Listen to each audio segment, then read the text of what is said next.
चलिए साथियों, सभी को राधे राधे। मैं अमित सामंत एक बार फिर से आप सभी का हार्दिक स्वागत करता हूं आपके अपने YouTube चैनल पर, जिसका नाम है उत्तराखंड वाला। ठीक है, तो साथियों, जो कंप्यूटर की सीरीज चल रही थी UKTPSC और UKPSC के एग्जाम्स के लिए, उसका आज हम अगला वीडियो लेकर आए हैं आपके सामने। ठीक है, तो आज का जो टॉपिक रहेगा वो रहेगा डॉक्यूमेंट व्यू, यानी कि आपका फाइल डॉक्यूमेंट देखिए कैसे जाते हैं। ठीक है, तो आप लोग कॉपी के बीच में डालिएगा डॉक्यूमेंट व्यू, कॉपी के बीच में डालिएगा डॉक्यूमेंट व्यू यानी कि दस्तावेज देखना। हैंड डालेगा डॉक्यूमेंट व्यू यानी कि DOCUMENT, डॉक्यूमेंट व्यू लिखिएगा, VIEW, डॉक्यूमेंट व्यू लिखिएगा। चलिए, इसके नीचे आके पहला पॉइंट लिखिएगा।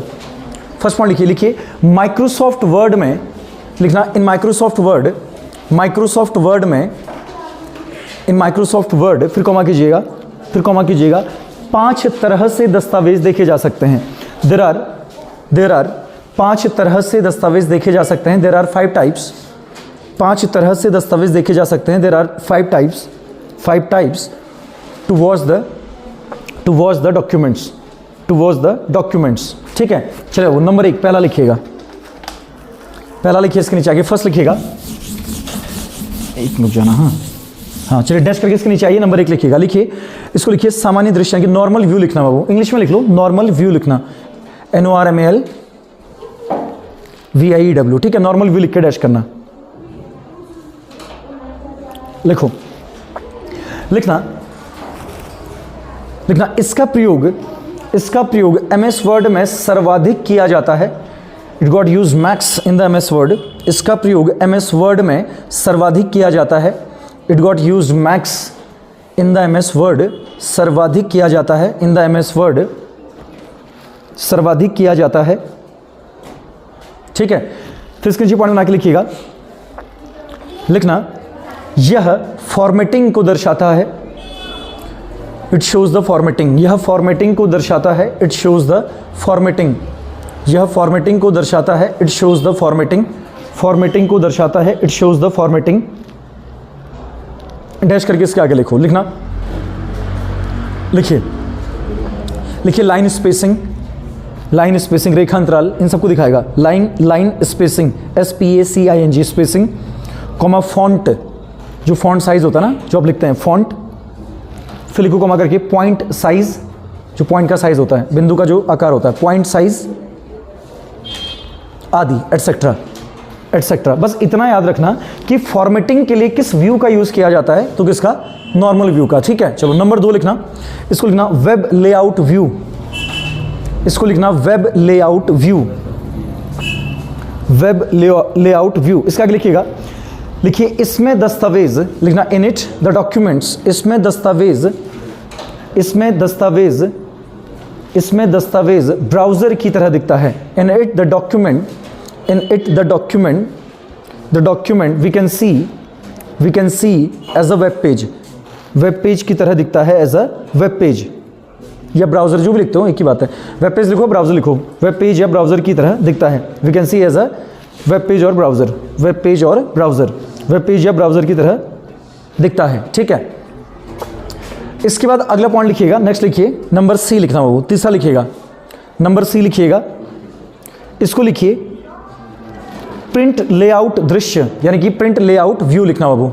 अगला लिखिए प्रिंट लेआउट व्यू। इसका आगे लिखिएगा, डैश करके लिखिए इसमें डॉक्यूमेंट प्रिंट होने के बाद दिखता है। इसमें डॉक्यूमेंट प्रिंट होने के बाद दिखता है। इसमें डॉक्यूमेंट प्रिंट होने के बाद दिखता है। फिर कॉमा करना, इसे पेज लेआउट भी कहा जाता है। It is also known as page layout, इसे पेज लेआउट भी कहा जाता है। PAGE, फिर लिखना LAYOUT, इसे पेज लेआउट भी कहा जाता है। चलो अगला लिखिएगा। इसके बाद नंबर 4 लिखिए आउटलाइन व्यू। आप सिर्फ नाम भी याद रखेंगे चल जाएगा वो। ठीक है, आउटलाइन व्यू लिखिएगा। अगला लिखिए आउटलाइन व्यू लिखिएगा, आउटलाइन व्यू। इसका आगे लिखिए, डैश करके लिखिए इसमें दस्तावेज आउटलाइन के रूप में दिखता है। लिखना in it we can see, इसमें दस्तावेज आउटलाइन के रूप में दिखता है। In it we can see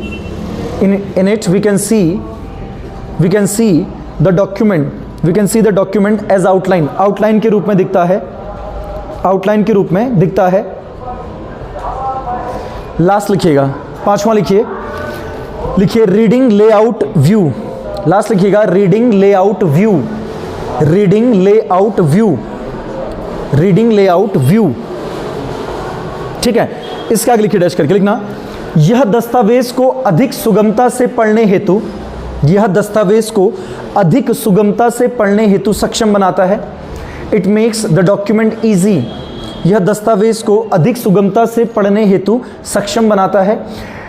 it makes the document easy to read, it makes document easy to read, दस्तावेज को अधिक सुगमता से पढ़ने के लिए सक्षम बनाता है, सक्षम बनाता है। तथा उसी प्रकार स्क्रीन का स्वरूपण करता है। एंड लाइक द सेम, तथा उसी प्रकार स्क्रीन का स्वरूपण करता है। And like the same it formats the screen, screen का या मॉनिटर का स्वरूपण करता है। It formats the screen. देखो ये क्या करेगा, वो रीडिंग लेआउट, ये जो चीजें हैं मतलब वर्ड के अंदर, उसको पढ़ने के लिए क्या बनाएगा, इजी बनाएगा पेज को, ठीक है। और उसको वैसे ही दिखाएगा कहाँ, आपका मॉनिटर की स्क्रीन पे, यानी कि आपको पढ़ने में क्या हो, आसानी हो, ठीक है। तो ये बस 5 ही होते हैं, इससे ज़्यादा इसमें अच्छा एक नोट लिख लीजिए पहले, इसके नीचे आगे एक नोट लिखिएगा। जब आप सिस्टम शुरू करते हैं ना, तो जो स्टार्टिंग पॉइंट होता है ना, जिसको आप माउस से इधर उधर खिसकाते हैं, क्या बोलता हूँ उसको, कर्सर। इसको नोट पर लिखो, तो नोट पर लिखना, वो नोट के अंदर लिखना, लिखिए टेक्स्ट का शुरुआती बिंदु, लिखना the starting point of the text, text का शुरुआती बिंदु, the starting point of the text, text का शुरुआती बिंदु यानी कि the starting point of the text. Dash करके इसका आगे लिखिएगा कर्सर, इसको क्या बोलता हूं, इसका आगे लिखिए डैश करके कर्सर। तो टेक्स्ट का जो स्टार्टिंग पॉइंट है इसको क्या बोला जाता है, कर्सर बोला जाता है, ठीक है। चलिए अब इसके बाद ना आपकी फाइल्स में कुछ डिफरेंट कलर्स शो करता है, अलग अलग रंग दिखाता है। तो एक लाइन छोड़ के साइड में डालना, एक दो लाइन छोड़ के साइड में डालना। लिखिए फाइल में विभिन्न रंगों के अंडरलाइन, लिखना the underlines of different colours, file में विभिन्न रंगों के अंडरलाइन, यानी कि the underlines of different colours in the file, file में विभिन्न रंगों के अंडरलाइन, यानी कि the underlines of different colours in the file, ठीक है। चलो पहला लिखो, वो नंबर 1 लिखना लाल या हरा वेबी अंडरलाइन, लिखना लाल ऑब्लिक हरा, लिखना रेड ऑब्लिक ग्रीन, फिर लिखना वेबी अंडरलाइन। जब वेब की शेप में, वेबी समझते हैं ना, ऐसे वाला नहीं होता, ये वाला अंडरलाइन देखा कभी ऐसे, हाँ, तो उसको वेबी अंडरलाइन बोलते हैं, वेबी अंडरलाइन लिखना, ठीक है। अब ये बोलेगा इसका प्रयोग कहाँ पे होता है, ठीक है, क्यों होता है, तो इसके आगे लिखिए डैश करके, लिखिए एमएस वर्ड में, लिखना इन एमएस वर्ड में, इन एमएस वर्ड कॉमा कीजिएगा, वर्तनी की गलतियां लाल, द स्पेलिंग मिस्टेक्स, वर्तनी की गलतियां लाल, the spelling mistakes got shown by red, वर्तनी की गलतियां लाल, तथा व्याकरण व डिक्शनरी में अनुपस्थित शब्दों की गलतियां, and the grammatical and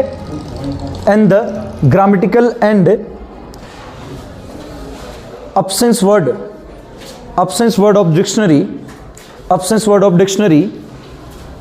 mistakes, dictionary mistakes, dictionary में अनुपस्थित शब्दों की गलतियां, मिस्टेक्स हरे अंडरलाइन से दिखाई जाती हैं, were shown as green underline, हरे अंडरलाइन से दिखाई जाती हैं, were shown as green underline, ठीक है। तो यानी कि एमएस वर्ड में ना अगर आपने स्पेलिंग संबंधी कोई गलती की तो वो कैसा अंडरलाइन मारेगा, लाल, और वेब वाले फॉर्म में, ठीक है। और अगर आपने ग्रामर से रिलेटेड कोई गलती कर दी, या आपने कोई ऐसा शब्द लिख दिया जो व्याकरण का है ही नहीं, मतलब ग्रामर का है ही नहीं, या डिक्शनरी में नहीं है, तो किससे दिखाएगा उसको, ग्रीन से। नंबर 2 लिखना। दूसरा लिखो नीला वेबी अंडरलाइन, इसको लिखना ब्लू वेबी अंडरलाइन, इसको लिखना नीला वेबी यानी कि ब्लू वेबी अंडरलाइन, नीला वेबी अंडरलाइन, ठीक है। इसके आगे लिखिएगा डैश करके बेमेल स्वरूपण दिखाने हेतु, to show the inconsistent formatting, to show the inconsistent मतलब जो चीज बेमेल है, इनकंसिस्टेंट, फिर लिखना फॉर्मेटिंग, ठीक है, बेमेल स्वरूपण दिखाने हेतु। चलो फिर लिखना, अगला लिखिए, इसके बाद लिखना, ये नीला वेबी लिखा था ना, ब्लू वेबी लिखा था। चलिए अगला लिखना, इसके बाद लिखना नीला अंडरलाइन, ऐसे लिखना नीला या अन्य किसी रंग का अंडरलाइन, लिखना ब्लू और अदर कलर्स ऑफ अंडरलाइन, नीला या अन्य किसी रंग का अंडरलाइन, लिखना ब्लू और अदर कलर्स अंडरलाइन। इसका आगे लिखिए डैश करके, लिखना हाइपरलिंक प्रदर्शित करने हेतु, लिखना टू शो द हाइपरलिंक, बीच में जो लिंक आती है ना, जैसे कोई लिंक डालनी है, ठीक है, तो हाइपरलिंक ले, लिखना टू शो द हाइपरलिंक यानी कि हाइपरलिंक प्रदर्शित करने हेतु, टू शो द हाइपरलिंक्स प्रदर्शित करने हेतु। और लास्ट लिखिएगा बैंगनी वेबी अंडरलाइन, पर्पल वेबी लिखना, बैंगनी वेबी अंडरलाइन यानी कि पर्पल वेबी अंडरलाइन, बैंगनी वेबी अंडरलाइन यानी कि पर्पल वेबी अंडरलाइन। इसका आगे लिखिएगा XML संरचना हेतु, ठीक है, HTML हुआ है, ठीक, XML लिखो, HTML हुआ, फॉर XML स्ट्रक्चर लिखना, XML या HTML संरचना हेतु। डन। चलिए, तो इसको आज के लिए इतना ही रखते हैं बाबू, ठीक है। इसके बाद हम लोग अगली वीडियो में मिलेंगे, ठीक। तो तब तक के लिए छोटा सा टॉपिक था, इसको आप लोग तैयार कर लीजिएगा, ठीक है। अभी के लिए मैं अमित सामंत आप सभी लोगों से विदा लेता हूं, अगली वीडियो में मुलाकात होगी, तब तक के लिए आप सभी अपना ध्यान रखिए, ठीक है, और पढ़ाई को जारी रखिए, ठीक है। आप सभी साथियों को राधे राधे, धन्यवाद।